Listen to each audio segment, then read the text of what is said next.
What's up, youth? How are y'all doing tonight? All right. Okay, so before we dive in tonight, I want to take a quick second to pray real quick as we start, and then we'll dive into the sermon tonight. Dear God, thank you so much, God, for what you're doing in this place. Thank you for all the things that are going on here at youth.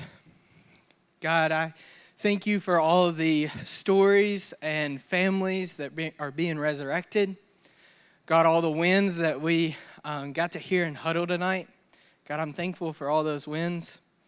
God, I pray as we go in tonight, God, that hearts will be open, that this message wouldn't fall on rocky soil, God, but that we'd be able to take a moment to stop, God, and examine our lives, God, and say, what distractions do we need to remove from our life, God, to be able to make room for you?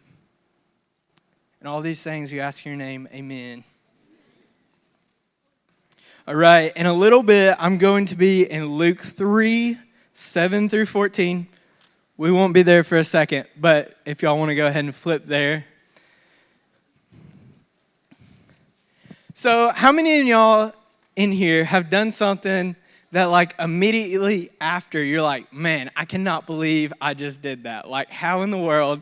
Like, this is something you only see, like, on YouTube, like, of, like, fails or whatever.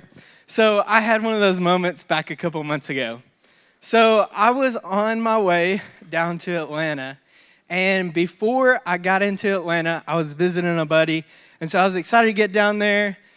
And on the way down there, I was about an hour outside of Atlanta, and if you don't know anything about Atlanta, there is awful traffic. And so I was like, I don't want to get in the city and have to be dealing with traffic just to get gas a couple days into this because I ran out of gas. And so I pull off the side of the road and I stop at this gas station. I go in and I was like, I think I'm going to go ahead and get a burger because I don't know when we're going to eat or whatever. So I go into this gas station, I get a burger, come out to my truck, go ahead and start gassing up, and I'm sitting in my truck. And I'm eating this burger, and so I crumble the wrapper up, toss it in the trash, and then go head back on my way. And I kid you not, immediately as soon as I got onto the interstate, I had all these people like waving at me like crazy. I had this car like come over to the side of me. She was like waving, and she was like pointing to the back of my truck. And I was like, what is wrong with this lady? Like, I don't have anything in the bed of my truck. Like, I know, I've packed my truck. I didn't put anything back there. But I looked anyways, there was nothing in the back of my truck. And so I was like, dang it, I know what it is. I left my gas cap open. I went and looked back at my gas cap, and sure enough, my gas cap was open. But there was also the gas pump wailing in the wind, just going down the interstate, going like 90 miles an hour down the interstate. And so I had ran off with their gas pump. And so I did as every good citizen does, and I took it back to the gas station. The owner was, let's just say, very unhappy with me, to say the least. He was not happy, took my insurance and ID and all the things. And so, the thing about that story is I think life is like that a lot of times. Like, a lot of times we're so focused and excited for the destination that we completely miss out on the journey there. And so sometimes you may have those distractions or whatever, like eating a burger, that you completely forgot that you had gas in the pump. And so you just completely miss out on those things. And so tonight I want to talk about the myth of more. If you're taking notes, the myth of more. And so that title is not probably going to make complete sense to you right now. You're going to be like, what is he talking about? We'll come back to it at the end and it'll make complete sense. But so tonight I want to talk about how a lot of times people focus so much on what Jesus did for us and not the life he taught us to live. And so when I say that, I don't want to like delineate or like belittle what Jesus did for us when he died on the cross. I mean, that was an amazing thing. I'm so thankful that he did that he died on the cross, saved us from our sins, and now we can go live with God after we pass away if we choose to accept him in our life. But the thing that I think a lot of people miss is the life that Jesus taught us to live. And so a lot of times we focus so much on that we completely miss out on that time in our life that we get to spend with Jesus. We focus just on like, hey, Jesus died for my sins. Now I can just be like, oh yeah, I believe, I'm going to heaven, all good. The problem with that is a lot of times when that happens, we become nominal Christians. We don't have any discipleship in our life. We don't have any relationship with Jesus. Our life doesn't change at all. Our life doesn't look much different than the people that aren't saved or the people who aren't in church or have a relationship with God. There's no difference at all. And so we've been talking about the past few weeks about building this rule of life. Tyler talked about it the first sermon of the series. Forgot that word. But as we get into building our rule of life and implementing spiritual disciplines over the next 2 years, I don't want us to just have an excitement for like habit stacking our way to heaven. I don't want us to just get excited and be like, okay, if I do this, this, and this, and this, then I'll grow closer to God, and then I'll get to heaven, and it's going to be all fun and all that. But instead, be able to take time and slow down and delight in Jesus and the life that he taught us to live in community. Because the thing is we learn to live the way of Jesus in the mundane moments, not just in the mountaintop experiences. And what I mean by that, when I say those mundane moments, I mean those moments when it's like, okay, this is really bored. I've got like so much homework to finish right now, but like I'm going to sit down and I'm going to spend time with God because I want to spend that time delighting in him so I can grow closer to him. And the mountaintop experiences on the flip side of that are those experiences where it's like, you know those people that like, they just chase the next spiritual high thing? Like they get excited for the camps or the worship nights like we had this past Sunday night or whatever it is. And so that's where they get all of their excitement for God. That's where they feel like they only can be close to God in those moments. But it's not. It's in those Monday moments that we get to live the way of Jesus. And so last week, Reed talked about how whatever we search for is what we will find. Are you searching for attractional ministry, or are you searching for discipleship of Jesus? And so it's all about our hearts and our motivations behind what you do. I would say a lot of you guys probably fall into two of these categories. The first one is like when Tyler rolled out Practicing a Rule of Life a couple weeks ago, you were like, yes, that sounds so cool. I can like break out all my notebook paper and poster board and I can make this big graph of all the things that I'm going to do every week. And you got super excited and you thought it was going to make you look super spiritual and all this. Newsflash, it's not going to, because I've noticed a lot of people that get excited about those things and they're like, oh, I'm going to be more spiritual than the next guy because I'm doing all these things. Typically, people see right through that, and you don't look super spiritual at all because your life hasn't changed, your relationship with Jesus hasn't changed, and so you don't see any of those fruits of the Spirit in your life.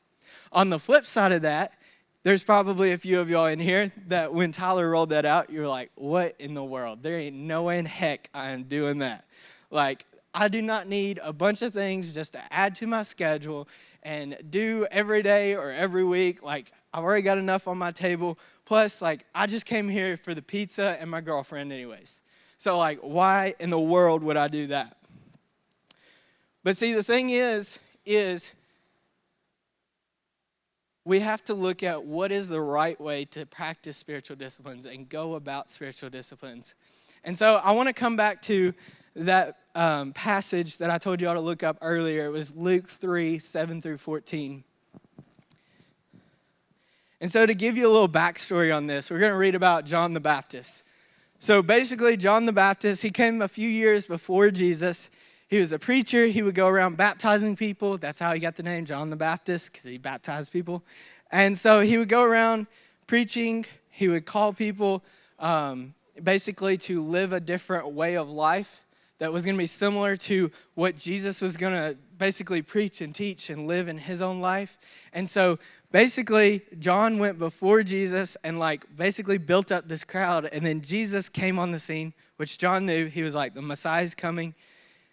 Built up all this crowd of people that were following him and basically handed him off to Jesus. And then after that handoff, it's like we don't really hear a whole lot about him after that. But so I thought this was really cool what he said. He's currently in this moment baptizing people. And so it says, when the crowds came to John for the baptism, he said, "You brood of snakes, who warned you to flee the coming wrath? Prove by the way you live that you have repented of your sins and turned to God. Don't just say to each other, 'We're safe, for we are descendants of Abraham.' That means nothing, for I tell you, God can create children of Abraham from these very stones. Even now, the axe of God's judgment is poised, ready to sever the roots of the trees. Yes, every tree that does not produce good fruit will be chopped down and thrown into the fire." The crowds ask, "What should we do?" And this is what I want you to pay attention to when they ask, "What should we do?" It says, John replied, "If you have 2 shirts, give one to the poor. If you have food, share it with those who are hungry." Even corrupt tax collectors came to be baptized and asked, "Teacher, what should we do?" He replied, "Collect no more taxes than the government retires." "What should we do?" asked some soldiers. John replied, "Don't extort money or make false accusations, and be content with your pay." And so the thing I want you to see in that when he's going through all those things, did you notice how every time when they asked John what he should do, he basically told them to remove things from their life? He told them to give things away. He told them to do things in order to focus on people over those possessions. And so spiritual disciplines are a lot about the same way as that. Spiritual disciplines are not about adding a bunch of stuff to our life that we can add into our daily routine and habit stack our way to heaven. They are about removing the wrong things in our life in order to create space to add the right things, to add the things that help us to slow down and delight in God.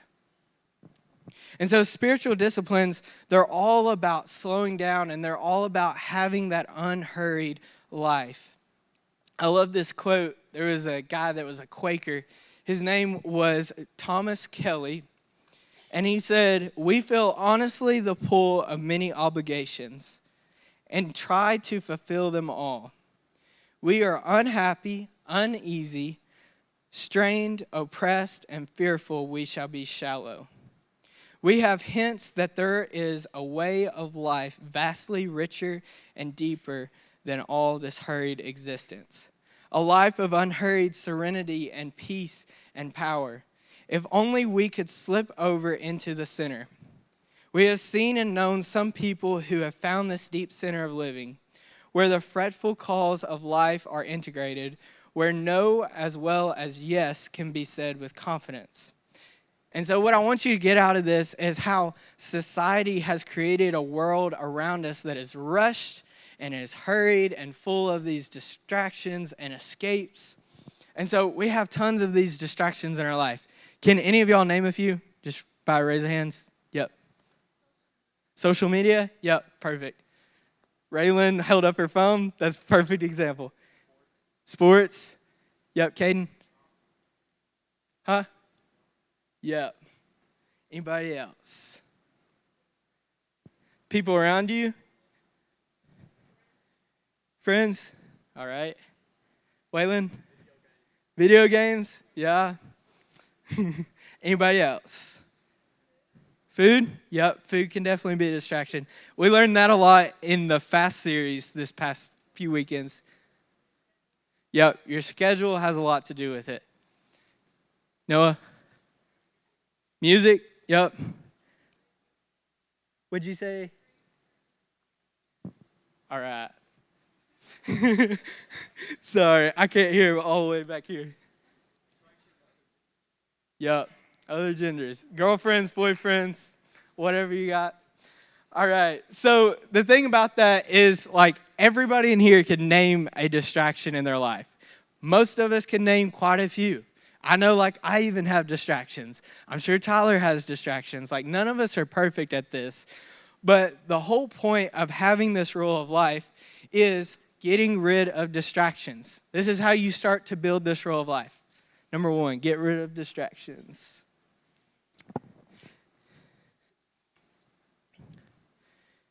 And so the thing about distractions is all those things that we just named off, they're meaningless, and they're things that we engage with to pass time.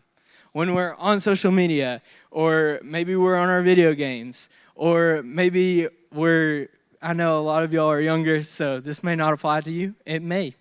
But like alcohol, drugs, whatever it may be, those can be distractions that basically make the time faster. That's one way that you can tell a lot of times if something is a distraction. When you're engaging in that distraction, does the time go by faster? So like think about how many of y'all have been on TikTok. I'm speaking from experience. How many of y'all have been on TikTok, you got on it, and like you look down and you're like, oh my gosh, I've been sitting here for 4 hours on TikTok just scrolling. Yeah, exactly. And so think about it. Did it feel like that long? Did it feel like that long a time? It was like pretty quick. Like you were like, oh my gosh, I thought I was sitting here for 20 minutes. But yeah, so the good way to gauge whether it's a distraction or not is a lot of times, does it make the time go by a lot faster? Does it just kind of numb you? Does it kind of feel like an escape from life? Whatever it may be a distraction. And so the thing about those distractions is ultimately they may lead us to a life that may have a lot of accolades, a lot of money, and maybe you might even be famous, but they don't have any meaning. Like a lot of those distractions, it will not create any meaning in your life. I mean, think about how many celebrities that we've seen that like they're on the top of their game, they're living the best of their life, they've got the house, they've got the wife, they've got the car, they've got all of this fame, they've got people interviewing them, they can't go anywhere without somebody not recognizing them. They seem like they could have everything you could ever want. Feel like they have nothing they could even ask for. But how many of y'all know that those people, a lot of times, tend to not have meaning in their life, and they fall a victim to alcohol, drugs, and even sometimes, we've seen a lot of times, people will even fall victim to suicide in those moments. Even though from the outside, their life looks like they have everything they could possibly have. But a lot of times, they fall victim to those things. And so we are called to live a life like Jesus as Christ followers. A life that is simplistic, a life that is unhurried, and a life that is focused on loving others the way Jesus loved. This year, just a personal thing, kind of my word for the year. How many of y'all have a word for the year so far? All right, so a few of y'all. So each year as a church, we decide, hey, we're going to come up with a word for the year. We have one for our church. Does anybody know what it is? Grow. All right, so grow. And so then we each have one for our own family. And so mine this year is actually simplicity. And so the reason I want that is because I feel like everything around Jesus' life was simplistic. It was unhurried, it was slowed down, and it was simple. And so originally one of the things I was thinking through maybe generosity being my word for the year. But I thought about it and I was like, hey, if I live a life of simplicity, then like generosity is going to come out of that. Because like if I'm not buying a bunch of possessions or spending a bunch of money on stuff like that, like I'm going to have more money and be able to be more generous out of that. And so this year, for me personally, I'm truly focusing on that way of simplicity because I believe that was the kind of life that Jesus lived. And so this next passage I want to read is in Luke 12, 13 through 21. It's just a little bit past where we were a second ago.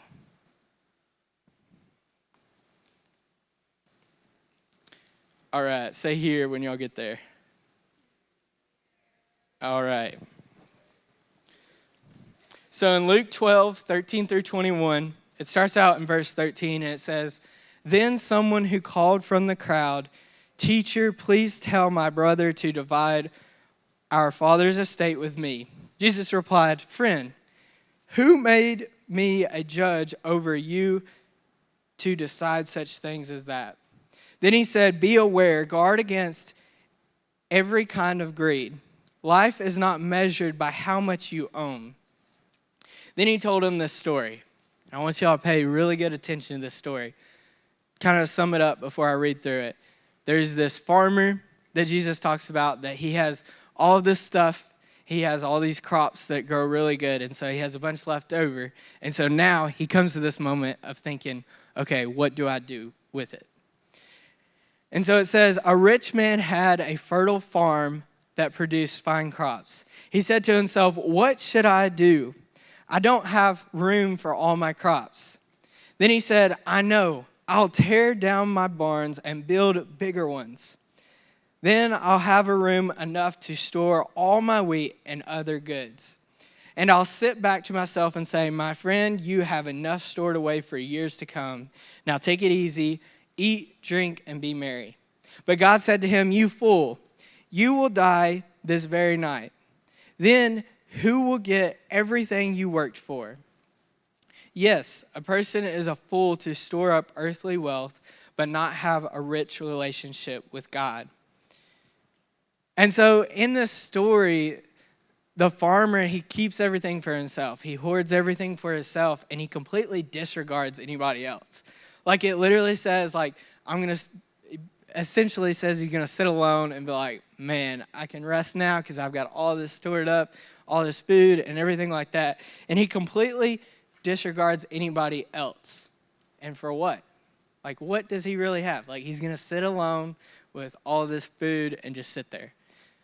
And so our society, the people around us and things like that in the world have basically created this myth of more. This myth of more. And so, like, you even see it, like, throughout U.S. history. So, like, I believe it was after World War II. I'm going off the top of my head. I saw this back a few days ago on a TikTok, so it may not be super true, but it sounded really good. But basically, I think it was, like, after World War II, up until that point, people just bought needs. They bought the essentials, that what they needed. Like, one of the things was, like, the average person had like 2 or 3 sets of clothes, and like they maybe had 1 to 2 pairs of shoes. I would say everybody in here, or at least the majority of y'all, have more than that. And so they were completely content. Nobody thought anything about it. Like, that was pretty normal for that to happen. But then basically all these people in the markets and stuff like that, they came up with this plan to basically sell this myth of more. This myth of like, hey, everybody needs more. We need to produce more so that way we can make more money. And so everybody started buying all these things. And then all of a sudden you have this kind of idea of like the American dream where people like just hoard everything they have. And so society has created this myth of more. This myth that the more I gain, the more happy or fulfilled I will be. Kind of like what I was talking about with the celebrities earlier. Like, they have all those things, and I'm sure for a lot of them, it was like, hey, once I get this house, then I'll be happy. And then it's like, well, I won't be happy until I get the next biggest house and the next biggest house, or whatever it may be. And so the farmer had the same mindset that the more I have, the happier I'll be. The more of the surplus I have, the happier I'll be. But I love in the end when he says this, "Then who will get everything you worked for?" Then who will get everything you worked for? You see, a lot of us spend our whole lives trying to build a life, which typically translates to having a lot of stuff. Typically when we say, hey, I'm going to go build a life, sometimes people mean like I'm going to build a family and stuff like that. But a lot of times, reality, we mean, hey, I'm going to go past the starter house. I'm going to buy this car or that car. I'm going to accumulate all this stuff as I build a life. But the thing is all that is gone immediately as soon as we die. And so as a Christ followers, and so in that moment, like whenever we die and all that thing goes, then we come to the realization, I would say, of like, hey, I didn't live a fulfilled life at all. because I died with nobody there. I heard this speech of this guy that he was giving at a college. I believe he was like a doctor, maybe in hospice at one time. And so he said he had heard all of these people, like basically on their deathbeds. And so he talked about like, hey, what were the last things that all these people wanted to talk about? These thousands of people on their deathbed, thing they wanted to talk about, the thing that they wanted to see. And so he said, literally every time, he was like, nobody said like, hey, go get my diploma. I want to see it one more time. Or, hey, I want to go pull my car up so I can see it one more time. No, they all were sitting in their deathbed and they were like, hey, I want my family to come here. I want my daughter to come here. I want my son to come here. It was all about those people at the end of our lives, because we all want to have that fulfilled life. We all want to have that meaningful life. And so as Christ followers, we are called to live simple lives. And I'm not saying that you have to live in complete destitute with nothing cool or not ever have anything nice. It's all about your heart posture with things. It's all about your heart posture with possessions. Are your possessions a distraction or are they a resource? If you're taking notes, I want you to write that down. Are your possessions a distraction or a resource? You see, the farmer focused on keeping all of his crops to himself when he could have shared with others, when he could have done life with others. But instead, he decided, hey, I'm just going to hoard everything to myself. Now, you probably see this Lego car. I'm sure y'all have been like wondering why I had this up here like the whole time. Nobody saw it? Well, so this is a Lego car that I built back a few weeks ago. So over the past like 2 or 3 months, me and a buddy have really gotten into Lego cars. If your small group is upstairs in the office, you can see my collection of Lego cars on my desk. You just swing in there and check it out. But so we've gotten really into building Lego cars. Like, it's a really fun time. Does anybody want to guess how many hours went into building this car right here? 3? Close. Nope. Nope, up. Way up. Close. 7.5 hours took to build this car. Okay, so, all right, let's bring it back in. So the thing about this car, though, is it took a lot of time to build, right? There's 2 ways that I could have built this car. The first one was I could have sat in my room, ordered this car, brought it home, sat there at my desk. I could have put on some music or whatever and just like went to building this car, just chilling, hanging out or whatever. Then when I got done with it, I could have set it up on my shelf and like it would have just been there. It would be like, okay, I have that cool car now. Like, it's all done. But the difference is when I built this car, I had my buddy next to me. We sat at the dining room table, and he had a car too. His took 13 hours, by the way. But so we sat there, and we worked on the cars, and we talked and hung out for literally like a week or 2 on this car, just working on it here and there. And so I've learned that when I look at this car, I don't think of like, man, that's a really cool car that I built. I think of like, hey, all the conversations that we had while we were building this car, all the time we got to hang out and spend time together. And so it's a lot like that with life a lot of times. A lot of times, like, we can focus so much on like building life, building all these possessions, and like we're so locked in. We're hustling. We're charging forward that we leave everybody behind, and we look over and we're like, man, I was so focused on here that my buddy just walked out of the room because I wouldn't talk the whole time because I was so focused on the car. And so I want you to think about that, like, when we are doing this role of life, when we are going through life, when we are building a life, who are the people that I'm bringing along in that? Who are the people that I'm engaging with? And so that's the second part of building a role life. Start by being in community. Instead of building a life that prioritizes things, build a life that prioritizes people. You know, we are called to live an open-handed life. I know from personal experience, it's better to look at what we have as a resource, not what we think we deserve. It's better to look at what we have as a resource, not what we think we deserve. Because ultimately, every single thing that we've been given has been given to us by God. And so it's having that mindset that shows us that more is just a myth.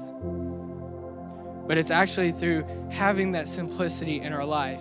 If we chase the things of the world and pursue the myth of more, we end up living a life with no meaning and no purpose. But if we look at our possessions as a resource, then we begin to live a fulfilled life. Maybe instead of looking at your house as a status symbol or to show people how much money you have, you use it as a way to gather with people. Maybe instead of looking at your car as something to show off, you use it as a way to transport beds for sleep in heavenly peace. Maybe instead of looking at your money as a way to buy a bunch of stuff, you look at it as a way to be able to fund ministry, to be able to fund missions all around the world. So you see, with this car, I could have done it all alone, and I would have had a cool car to put on my shelf, like I said earlier. But since I put it together with my buddy, like I said earlier, I see all that time that we had spent together building it and putting it together. And now I've kind of got like a Lego community with Isaac and a few of them. Like, we get to talk about Legos. So we get to do life together. We get to talk about those things. And so see, when we prioritize people over possessions, our possessions become resources, not a distraction. A life with Jesus is a life of simplicity. Like I said earlier, through simplicity, we create room to attract God into our life. That was one of our questions tonight when Tyler and I were talking about the sermon, is like, how do we attract God to our life? It's through simplicity. It's through allowing room in our life, through getting rid of distractions to be able to attract Him to our life.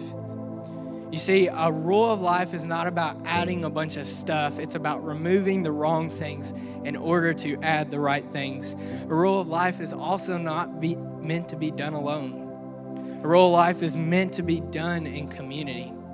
And so this one last thing that I want you to leave with, kind of like a challenge tonight as you go into small groups, is this. I want everybody in here to uncover the distractions in your life that are keeping you from being with Jesus, like Jesus, and doing what He did. Uncover the distractions in your life that are keeping you from being with Jesus, like Jesus, and doing what He did. I'm going to pray real quick, kind of pray us out before we go to small groups. But I want you to be kind of talking through those things when you go to small groups. Be talking about, hey, what are the distractions that I need to rule out of my life? I want you to start out with say, hey, these are the very obvious distractions. These are the very surface level, basic ones. But I also, after you go through those, I want you to dive into what are those deep distractions? What are those things that deep down are keeping you from growing closer to God?